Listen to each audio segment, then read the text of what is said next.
back to the Daily Grind. Thanks for checking out the channel. Make sure to hit subscribe if you're new and hit thumbs up if you're not a baby back pickle biting bitch boy, cause you know what time it is. It's full time.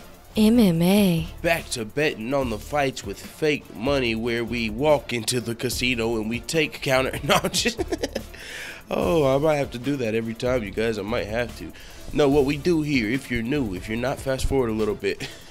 What we do here, if you're new, is we take we just took a starting number. I started off with $500. You know, you can write a number down if you want to follow along or do your own little thing.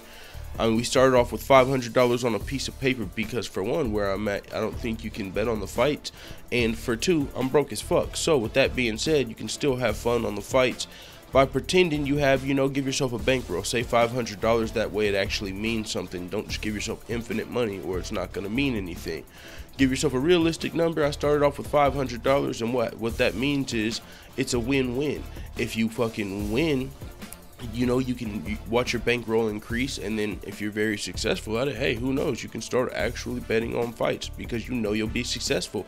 Or you can fucking lose, and while you're watching the fights, it'll actually feel like you're betting, and then you'll lose your money and you'll be like, oh yeah, but it was fake money, who gives a shit? So that's what I've been doing, and we started off with $500. We have actually, you know, made some money, man. We started off at $896 at the beginning of last week before we placed our bets on UFC 217. We placed $250 in bets. I you know, hindsight's 20/20, but I kind of want to slap myself for the Masvidal bet.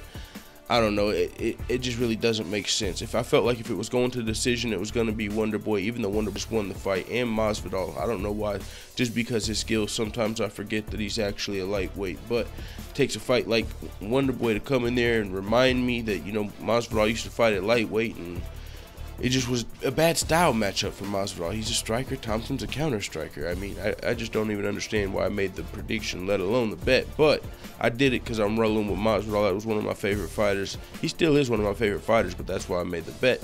Lost $100 on that one, which we took away in the bets placed. So we also took away another $100 in betting on TJ Dillashaw, and then we bet $50 on Bisping. So we took away $250 total dollars. Bisping ended up losing, Masvidal ended up losing, so you keep that $150 gone. But then we made $135 by betting $100 on TJ Dillashaw, who was the underdog. So we got paid out $235, which means we lost 15 bucks. It is what it is.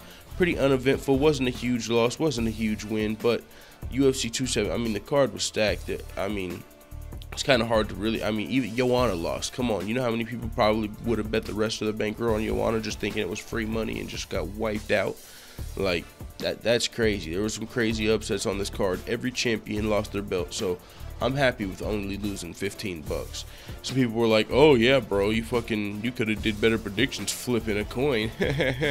Yeah, you fucking jackass, but if you don't count the Joanna pick that 0 people picked, then I went 2-2, so you can eat a dick. And before that, this is the only UFC card I've ever had predicted more losses than wins, so I ain't hearing none of that bullshit. Put some fucking respect on my predictions, you punk pussy clown trolls. With that being said, we're moving on to this week's fights coming up on the 11th, I believe, or is it the 12th? One second, I got this pulled up. We are UFC Fight Night 120, Poirier versus Pettis on November 11th, so that is 6 days from today. I'm betting on 2 fights here. 2 fights. The rest of the fights, there's a pretty big favorite, and I feel like all of those guys are actually going to win. All the guys that they have as favorites, I have predicted to win.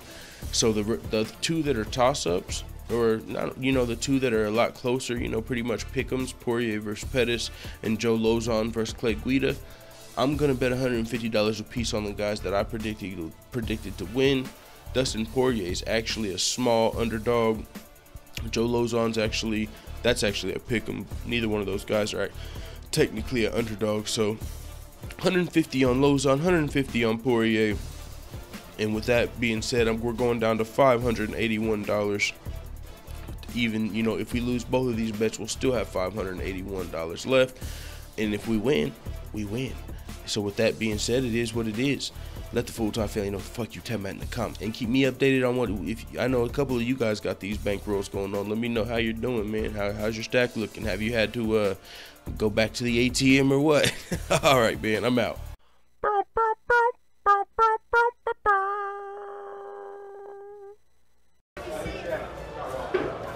Bye, Felicia.